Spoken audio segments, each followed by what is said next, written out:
ഈ ഇന്ത്യയിലെ ഒരു ക്രൈസ്തവ വിഭാഗത്തിനും നക്സലൈറ്റുകൾക്കും വിദേശ ഫണ്ട് അമിതമായി ഒഴുകുന്നു എന്നുള്ള ഒരു വാർത്ത ഇപ്പോൾ പുറത്തു വരുന്നുണ്ട്.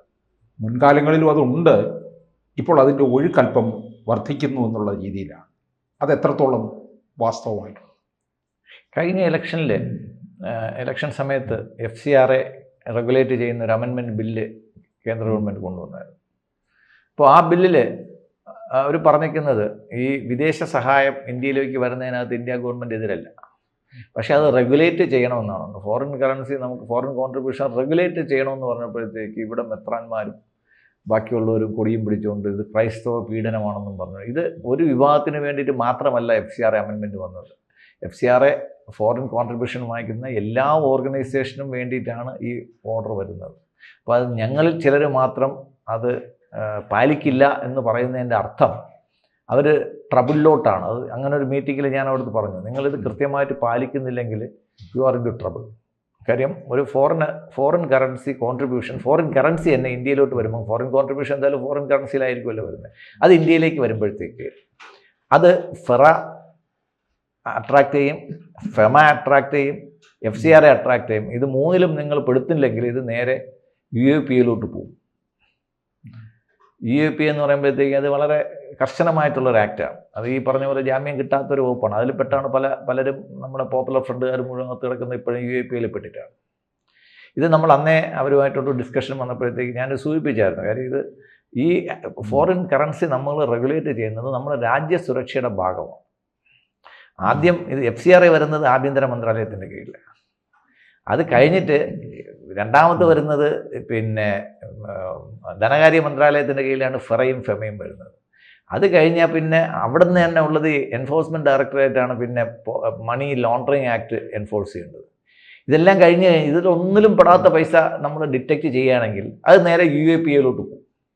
ഇപ്പോൾ ഈ തിമോത്തി ഇനിഷ്യേറ്റീവ് എന്ന് പറയുന്ന നോർത്ത് കരോലിന ആസ്ഥാനമായിട്ട് പ്രവർത്തിക്കുന്ന ഒരു അമേരിക്കയിലെ ഒരു ഇനിഷ്യേറ്റീവാണിത്. അപ്പോൾ അവർ ചെയ്തത് ഇന്ത്യയിൽ കുറച്ച് പേർക്ക് അവർ ATM കാർഡ് ഉപയോഗിച്ചിട്ട് അവർ പൈസ ഇട്ടിട്ട് ഇന്ത്യയിലെ ATM കാർഡ് ഉപയോഗിച്ചിട്ട് ആ പൈസ വിഡ്രോ ചെയ്യാൻ ശ്രമിച്ചു എന്നുള്ളതാണ്. 93 കോടിയോളം രൂപയാണ് അവർ വിഡ്രോ ചെയ്തത്, പലർക്കായിട്ട് കൊടുത്തു. ഇത് കൂടുതൽ കോംപ്ലിക്കേഷൻ ആക്കുന്നത് 92 കോടി രൂപ ഇന്ത്യയിൽ വന്നതല്ല കോംപ്ലിക്കേഷൻ ആക്കുന്നത്. ഇവർ ഈ പൈസ കൊടുത്ത സ്ഥലങ്ങളെല്ലാം നക്സലൈറ്റ് ഏരിയകളായിരുന്നു. അവിടെ ഈ നക്സലൈറ്റുകളും പിന്നെ ഈ മത പരിവർത്തന വിഭാഗക്കാരും കൂടെ ചേർന്ന് ഒരു സംഘ നൃത്തമുണ്ട്. അതായത് ഈ നക്സലൈറ്റുകൾക്ക് ഈ ഏരിയയിൽ നിന്നും പുറത്തോട്ട് പോയിട്ട് അവർക്ക് അരിയും മറ്റ് സാധനങ്ങളും അവർക്ക് വാങ്ങിക്കാൻ പറ്റത്തില്ല. കാര്യം അവരെ ഐഡൻറ്റിഫൈ ചെയ്യും.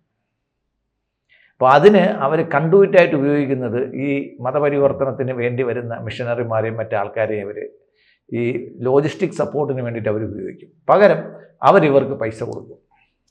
അപ്പോൾ ഈ വർഷങ്ങളോളം എടുത്തിട്ട് ഏകദേശം 12 വർഷം എടുത്തിട്ടാണ് ഇന്ത്യയിൽ നക്സലൈറ്റുകളെ നമ്മൾ വേരോടെ പിഴുത് കളയുന്നത്. എന്നാലും അവിടെയായിട്ട് അവശേഷിക്കുന്ന 1-2 വിത്തുകൾക്ക് ഇവർ വളം ഇട്ട് കൊടുക്കുന്ന ഒരു പരിപാടിയാണ് ഇവർ ചെയ്തത്.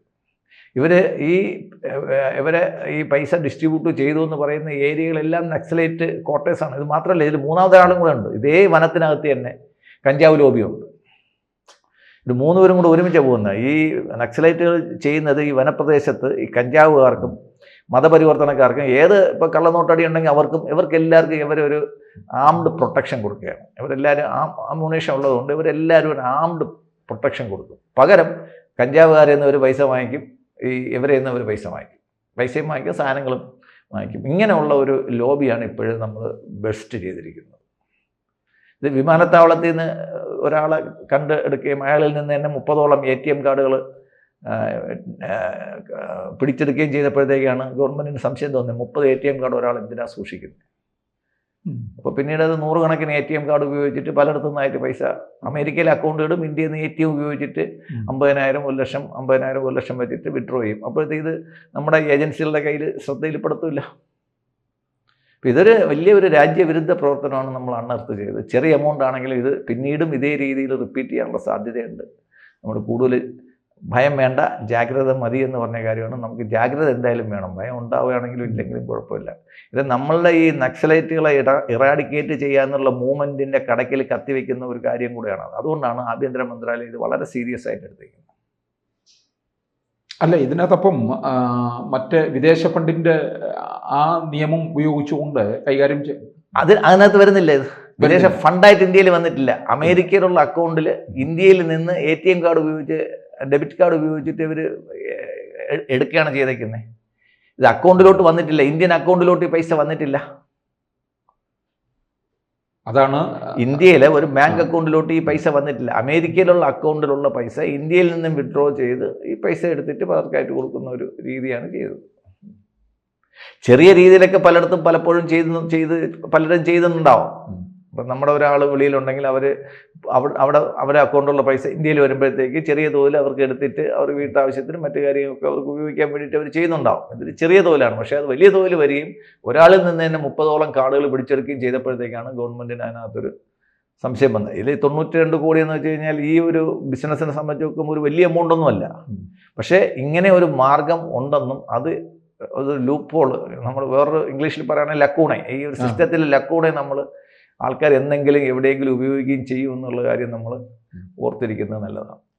അപ്പോൾ ഇവർക്ക് കുരുക്ക് വീഴാനായിട്ട് നിയമപരമായിട്ട് തടസ്സമുണ്ടെന്നാണ്. അല്ല, ഇവരെല്ലാം UAPA പ്രകാരമാണ് അറസ്റ്റ് ചെയ്തിരിക്കുന്നത്.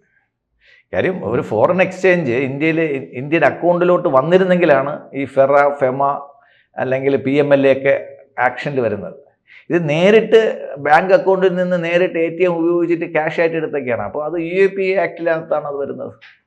അത് ജാമ്യം കിട്ടാമെന്നുള്ളൊരു പ്രൊവിഷൻ അല്ല. ഇപ്പോഴത്തെ പോപ്പുലർ ഫ്രണ്ടുകാർ മുഴുവൻ സുഖവാസം നടത്തുന്നത് ഈ UAPA രീതിയിലും ഈ രീതിയിലുള്ള പൈസ പലയിടത്തും ഉപയോഗിച്ചതും കൊണ്ടാണ്.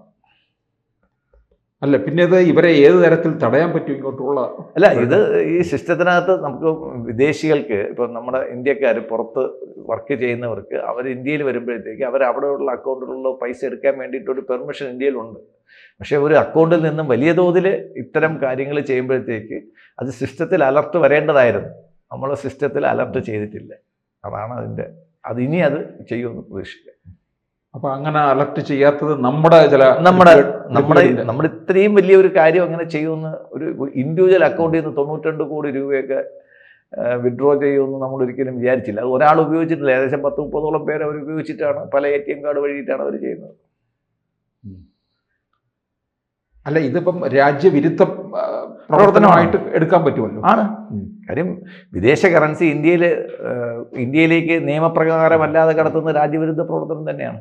മാത്രമല്ല, ഇതുമായിട്ടുള്ള നക്സൽ ബന്ധം കൂടെ വന്നപ്പോഴത്തേക്ക് വളരെ ക്ലിയർ ആയില്ലേ. ഇവർക്ക് നക്സലൈറ്റുകളുമായിട്ടുള്ള ബന്ധം കൂടെ എസ്റ്റാബ്ലിഷ് ചെയ്യുന്നതോടെ ഇത് UAPA ആക്ടിലോട്ട് വരേണ്ടതാണ്. അല്ല, സമാനമായിട്ട് മുമ്പ് ഇവർക്ക് നക്സൽ ബന്ധം ആരോപിച്ചിട്ടുണ്ട്.